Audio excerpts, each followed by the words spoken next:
बिस्मिल्लाहिर्रहमानिर्रहीम। आज हम 13.3 का क्वेश्चन नंबर 11 से 14 तक डिस्कस करेंगे।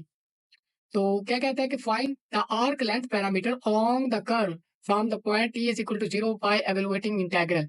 इस इंटेग्रल को यूज करते हुए और इस एक न्यू जो है वो हमारे पास असम्पशन है, इसको यूज करते हुए आपने क्या करना है, जो है आर्क लेंथ फाइंड करनी है। इसके बाद then find length of the indicated portion of the curve. जो कि एक कर्व है तो उसका इंडिकेटेड पोर्शन दिया गया है, यानी कि ये एक इंटरवल दिया गया है। इस इंटरवल में जितनी आर्क लेंथ आती है उसको हमने उसके बाद कैलकुलेट करना है। तो सबसे पहले तो चलते हैं अपने क्वेश्चन नंबर 1 की तरफ, किस तरह इसको टैकल करना है, तो हम इसको सॉल्व करने की कोशिश करते हैं। सबसे पहले पोजीशन वेक्टर दिया गया है, तो इसका हम निकालेंगे वेलोसिटी वेक्टर, यानी कि v ऑफ t निकाल रहे हैं हम। तो ये इसका डेरिवेटिव क्या होगा, 4 4 साइन ऑफ t, यानी कि माइनस कॉस का derivative minus sine of t होता है, तो माइनस 4 साइन ऑफ t होगा आई यूनिट वेक्टर। इसके बाद प्लस 4 कॉस ऑफ t आएगा और ये यूनिट वेक्टर, प्लस यहाँ पर हमारे पास आएगा 3 के यूनिट वेक्टर, t का डेरिवेटिव 1 होता है। तो इसके बाद हम वेलोसिटी वेक्टर का हम लेंगे मैग्नीट्यूड। तो ये मैग्नीट्यूड हमारे पास किसके इक्वल होगा, इसका स्क्वायर लेंगे तो ये 16 sign square of t plus 16 cos square of t plus 9 बनेगा। इसके बाद अगर हम गौर करें तो यहाँ पर क्या होगा, 16 यहाँ पर कॉमन ले लिया तो अंदर बचेगा sine square of t plus cos square of t और प्लस क्या बनेगा 9। तो ये क्या बन जाएंगे 25 under root 25 which will be equal to 5। तो हमारे पास जो वेलोसिटी वेक्टर है अंडर टी, उसका मैग्नीट्यूड हमारे पास बना 5। अब हमें क्या चाहिए कि उस फ़ॉर्मूला को सैटिस्फाइड करने के लिए ये क्या होना चाहिए, टा की फ़ॉर्म में होना चाहिए। तो यहाँ पर टी है, वहाँ पर हम टा पुट करेंगे, तो वी ऑफ टा की फ़ॉर्म में इसको कन्वर्ट करेंगे, इस वाली चीज़ को। तो ये which will be equal to, यहाँ पर टी होता तो यहाँ पर टा लगाते, टी नहीं है तो इसको 5 ही रहने दें। अब हमारे पास जो गिवन फ़ॉर्मूला है वो हमारे पास गिवन है, एस इज़ इक्वल टू 0 से लेकर टी तक हमारे पास है लिमिट, और इनटू वी ऑफ टा की फॉर्म में वेलोसिटी वेक्टर का मैग्नीट्यूड इनटू डी ऑफ टा की फॉर्म में है। इसके बाद अब हम क्या करेंगे, लिमिट है 0 से लेकर टी तक है, ये हमने किया कैलकुलेट, वो 5 आ रहा है, इनटू डी ऑफ टा आ रहा है, और ये हमारे पास क्या आएगा 5 टी आएगा, और लिमिट हमारे पास 0 से लेकर टी तक है, टा आएगा यहाँ पर, ठीक है टा। इसको अब इंटेग्रल आ गया। अब हम एस ऑफ टी हमने जो निकाली है वो क्या है, हमारे पास 5 टी आ गया। तो ये हमारे पास क्या है, हमारे पास आर्क लेंथ है बाय यूजिंग इंटेग्रल। अब इसका मकसद क्या है, इस चीज़ एक नई चीज़ जो इंट्रोड्यूस करवाई, हम सीधा-सीधा टी की फॉर्म में भी इसको सॉल्व कर सकते थे। तो इसका मसला मकसद ये है कि यहाँ पर कोई भी फंक्शन हो और उसी यानी कि ये जो फंक्शन है अगर टा का है, इंडिपेंडेंट टा पर डिपेंड कर रहा है, तो उसका डिफरेंशियल भी साथ टा पर डिपेंड कर रहा है, तो उसको सॉल्व करें। ये ना हो कि आप यहाँ पर टी नहीं है तो आप छोड़ दें उसको, यानी कि क्योंकि ये फंक्शन किसका है, टी का। तो यहाँ पर कोई भी फंक्शन हो, लेकिन जब हम लिमिट एंड पे ये जो लिमिट्स हैं वो पुट करेंगे तो वही टी की फॉर्म में आ जाएगा। तो इसका मकसद यही है कि यहाँ पर कोई भी वेरिएबल हो सकता है, आप उसको सॉल्व कर सकते हैं। अब हम चलते हैं अपने इंडिकेटेड पोर्शन की तरफ। अब इंडिकेटेड पोर्शन है हमारे पास 0 से पाई/2 तक, वहाँ पर आर्क लेंथ फाइंड करनी है। तो ये किस तरह हम फाइंड करेंगे, इसी आर्क लेंथ पर हम ये लिमिट अप्लाई कर देंगे, यानी कि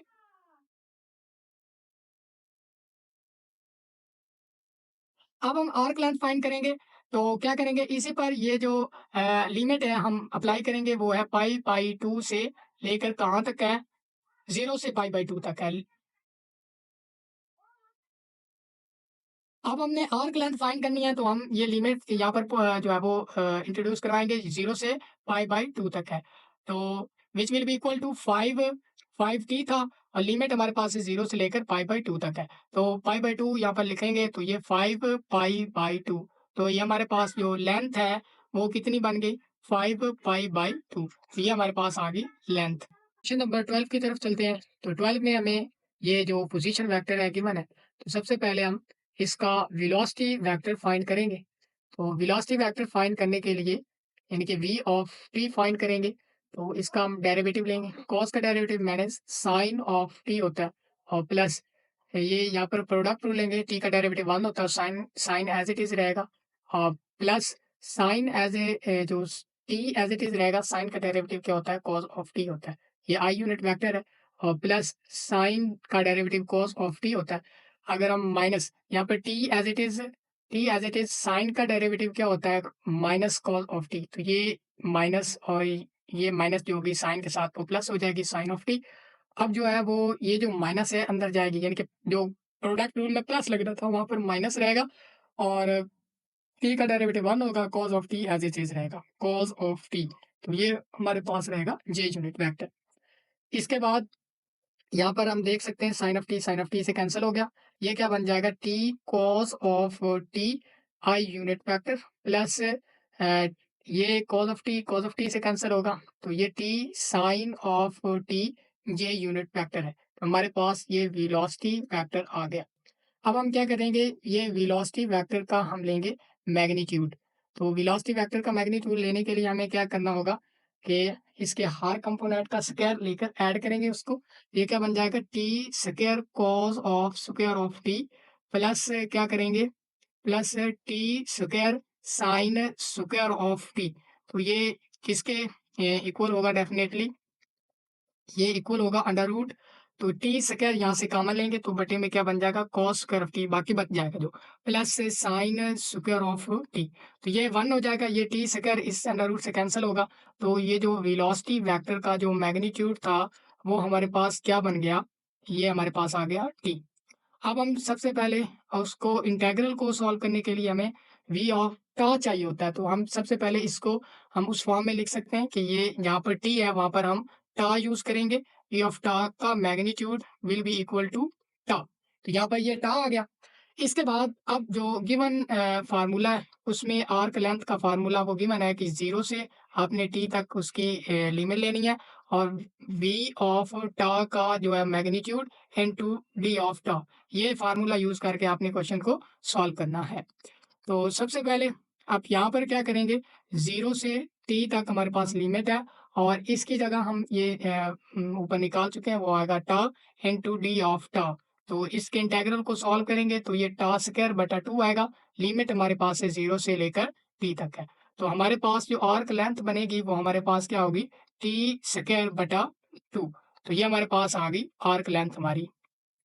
अब हम क्या करेंगे, arc length of indicated portion, तो इंडिकेटेड पोर्शन है मैंने पाई बाई 2 से पाई तक है। तो अब हम क्या करेंगे कि लेंथ किसके इक्वल होगी हमारे पास, आर्क लेंथ वो हमारे पास होगी इसी जो आर्क लेंथ हमने निकाली इसी पर पाई बाई 2 से पाई तक का जो लिमिट है वो पुट कर देंगे, यानी कि टी स्क्वायर बटा 2 पर हम पाई बाई 2 से पाई तक लिमिट पुट करेंगे।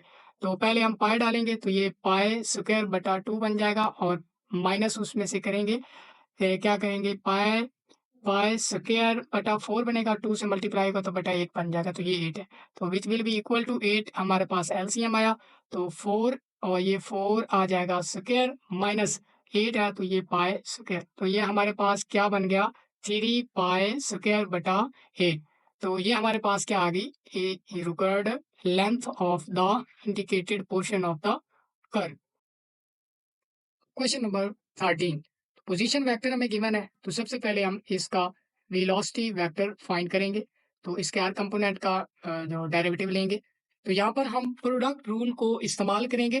तो ई की पावर टी हमारे पास एज इट इज रहेगा, कॉस का डेरिवेटिव क्या होता है माइनस साइन ऑफ टी, तो ये लिखेंगे माइनस ई की power t sine of t और plus cos of t as it is है, cos of t as it is और ई की पावर टी का डेरिवेटिव सेम ही रहेगा, इसमें कोई चेंज नहीं आएगा। तो ये आई यूनिट वेक्टर का डेरिवेटिव आ गया प्लस इस पे भी हम क्या लगाएंगे प्रोडक्ट रूल। तो इसका डेरिवेटिव ई की पावर टी का डेरिवेटिव सेम ही होगा और sine of t as it is है और इसके बाद प्लस साइन का डेरिवेटिव कॉस ऑफ टी होता है तो ये एज इट इज और साइन का डेरिवेटिव क्या होगा कॉस ऑफ टी आएगा। ओके हो गया। तो यहाँ पर ये रहेगा j unit vector plus a की पावर टी का डेरिवेटिव सेम ही रहेगा ए की पावर टी और ये हमारे पास के यूनिट वेक्टर रहेगा।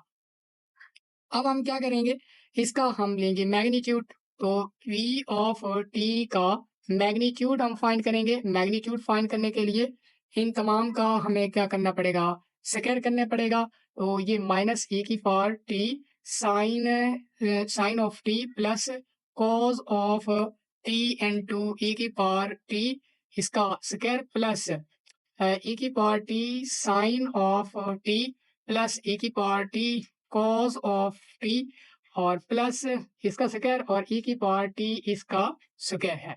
तो सबसे पहले इसके स्क्वायर को हम क्या करेंगे ओपन।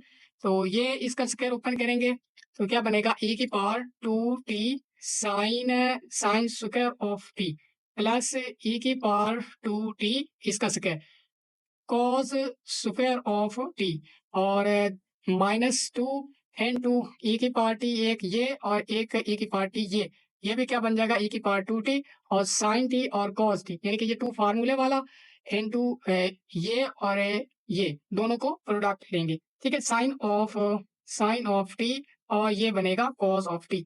इसका भी हम स्क्वायर ओपन कर लेंगे ई की पावर 2t साइन हमारे पास है square of t plus e की पावर 2t और इसका भी स्क्वायर होगा कॉस स्क्वायर ऑफ टी और प्लस का हम लेंगे 2 करेंगे क्योंकि दरम्यान में एडिशन है तो 2 ई की power 2t sine of t cos of t हमारे पास आएगा। और क्या होगा कि इसका डेरिवेटिव साथ इसका भी जो स्क्वायर होगा एडअप होगा ई की पावर 2t।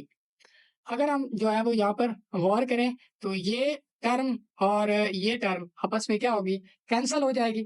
अब यहाँ पर ई की पावर 2t और ई की पावर 2t इन दोनों में से कॉमन ले लेते हैं हम यानी कि पेयर पेयर बना लेंगे ना। यहाँ से ई की पावर 2t कॉमन लिया अंदर क्या बन जाएगा sign square of t plus cos square of t और प्लस यहाँ से ई की पावर 2t कम जब हम लेंगे तो ये अंदर ये फिर वही बन जाएगा sine of square of t cos square of t बन जाएगा और प्लस ये जो ई की पावर 2t था एज इट इज लिख देंगे हम। इसके बाद अगर हम यहाँ पर गौर करें तो ये सारी टर्में तो जो ये वाली टर्म ये भी वन तो ये 1 मल्टीप्लाई तो ये सारी जो टर्में हैं ये क्या बन जाएगा ई की पावर 2t प्लस ई की पावर 2t प्लस ई की पावर 2t। तो इसको हम क्या लिख सकते हैं अंडर रूट ई की पावर ये 3 हो जाएगा ना 3 इंटू ई की पावर टी का स्क्वायर।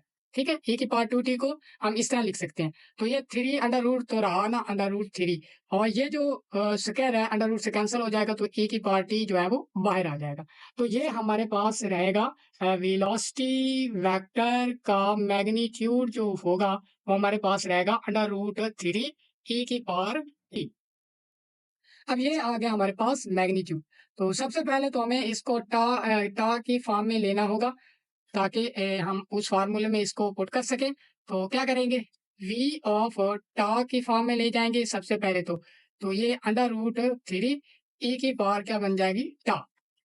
ओके हो गया। तो अब हम जानते हैं जो हमारे पास था आर्क लेंथ वो हमारे पास क्या थी वो 0 से लेकर t तक था हमारे पास आर्क लेंथ और v ऑफ टा वेलोसिटी वेक्टर का मैग्नीट्यूड अंडर टा डिपेंडेंट वेरिएबल था।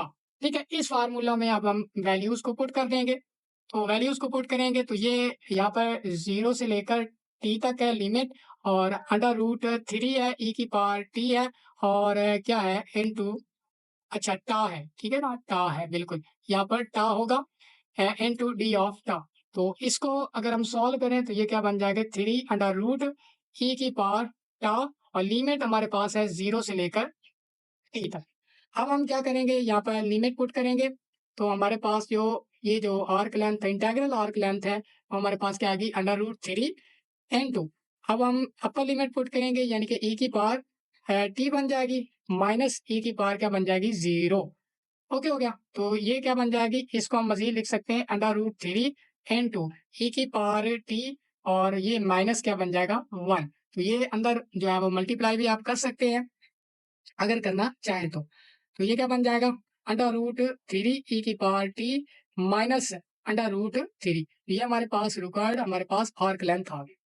अब हमने क्या करना है हमने तो क्या करना है इंडिकेटेड पोर्शन की आर्क लेंथ फाइंड करनी है। अब तो वो जो हमें इंटरवल दिया गया है वो -log 4 से लेकर 0 तक है। तो हम इस क्वेश्चन क्या करेंगे, ये आर्क लेंथ हमारे पास किसके इक्वल होगी, अगर हम इसी पर क्या कर लेंगे, लिमिट पुट कर दें कहाँ से कहाँ तक, माइनस लॉग ऑफ 4 से 0 तक।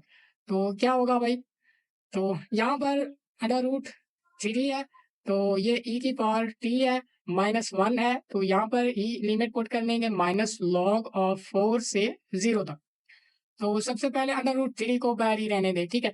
अपर लिमिट पुट करेंगे तो ई की पावर 0 माइनस 1 बनेगा, और उसमें से माइनस क्या होगा, माइनस होगा, लोअर लिमिट अब पुट करने जा रहे हैं, ई की पावर माइनस लॉग ऑफ 4, और ये माइनस 1, तो यहाँ पर ये बन जाएगा इधर। अगर हम गौर करें तो क्या बनेगा, ये अंडर रूट 3 तो बाहर ही रहा, ये ई की पावर क्या बनेगा, ई की पावर 1, ये बनेगा 1 माइनस 1, तो ये तो आपस में कैंसिल हो गए, इसको छोड़ें, तो ये माइनस 1, ये इसको हम क्या लिख सकते हैं, ई की पावर लॉग ऑफ 4 की पावर माइनस 1 लिख सकते हैं इसको, और ये माइनस 1 आ गया यहाँ पर, ठीक हो गया। अब हम मजीद इसको क्या कर सकते हैं, अंडर रूट 3 इंटू ये जो माइनस है ये आएगा इधर, और यहाँ पर अगर हम गौर करें तो ये लॉग और ये आपस में क्या हो जाएंगे, कैंसिल आउट हो जाएंगे, तो ये क्या बन जाएगा, 4 की पावर माइनस 1, यानी कि 1/4 बन जाएगा, और माइनस 1 है, तो ये इस तरह से आएगा। अगर हम देखें अंडर रूट 3 है, तो माइनस, और यहाँ पर हम लेंगे एलसीएम 4, तो 1 माइनस क्या बन जाएगा 4, तो ये इस तरह आएगा, और अंडर रूट 3 है, माइनस है। अब यहाँ पर अगर हम देखें तो ये -3/4 बन रहा है, ठीक हो गया, -3/4। तो इसको अब हम देखें तो ये माइनस इससे साथ मल्टीप्लाई होगी, तो ये इसको प्लस कर देगी, तो ये हमारे पास 3 इंटू 3 अंडर रूट बटे में क्या होगा 4, तो ये हमारे पास लेंथ जो रिक्वायर्ड थी वो आ गई उस इंडिकेटेड पोर्शन की। अब चलते हैं क्वेश्चन नंबर 14 की तरफ। क्वेश्चन नंबर 14 में सबसे पहले हमें वेलोसिटी वेक्टर चाहिए होगा। तो इसका अगर हम डेरिवेटिव लें तो ये 2 बनता है, 2i यूनिट वेक्टर है। इसका अगर हम लें तो ये 3 ये यूनिट वेक्टर है। इसका लें तो ये बन जाएगा -6k यूनिट वेक्टर। तो सबसे पहले तो हमें इसकी मैग्नीट्यूड चाहिए होगी। तो मैग्नीट्यूड के लिए हम स्क्वायर कंपोनेंट के स्क्वायर को ऐड करेंगे। इसके स्क्वायर को ऐड करेंगे 4 + 9 + 36। तो ये क्या बनेगा हमारे पास, ये बन जाएगा 49, तो ये हमारे पास बन जाएगा 7। अच्छा, अच्छा ये 7 बन गया, इसके बाद हम इसको टा की फॉर्म में लिखेंगे, यानी कि v ऑफ टा हमारे पास इसका मैग्नीट्यूड हमारे पास 7 ही रहेगा, क्योंकि यहाँ पर t नहीं है जिसको हम टा से रिप्लेस करें। तो जो गिवन फार्मूला है वो क्या है कि हमारे पास 0 से t तक है, और वेलोसिटी हमारे पास v ऑफ टा की फॉर्म में होगा, और इनटू टा की फॉर्म में होगा। अब हम क्या करेंगे, इसमें यहाँ पर ये पुट कर देंगे, ये लिमिट हमारे पास 0 से लेकर t तक 7 इंटू टा है, तो ये हमारे पास 7 इंटू टा बन जाएगा, और लिमिट है हमारे पास 0 से लेकर t तक, तो ये हमारे पास 7t हमारे पास क्या बन जाएगी, इसका आर्क लेंथ जो है बाय इंटेग्रल, जो गिवन इंटेग्रल है उसको यूज करते हुए हमने ये निकाला। अब हम यानी कि एस ऑफ टी हमारे पास क्या बन जाएगी, 7t बन जाएगी। अब हमने क्या करना है, इंडिकेटेड पोर्शन को यूज करते हुए हमने क्या करना है, आर्क लेंथ फाइंड करना है, जो कि -1 से 0 तक है। तो लेंथ हमारे पास किसके इक्वल आएगी, जब हम एस ऑफ टी पर लिमिट पुट करेंगे -1 से 0 तक की, तो which will be equal to 7t limit -1 से 0 तक, पर लिमिट पुट करेंगे तो 70 माइनस क्या बन जाएगा 1। तो अच्छा, ये जो लिमिट थी -1 से 0 तक थी, तो अपर लिमिट -1 -1, अच्छा प्लस हो जाएगा यहाँ पर डेफिनेटली। तो ये क्या बन जाएगी, जो हमारे पास लेंथ है वो हमारे पास क्या बनेगी 7। ये हमारे पास आ गया लेंथ जो कि रिक्वायर्ड है।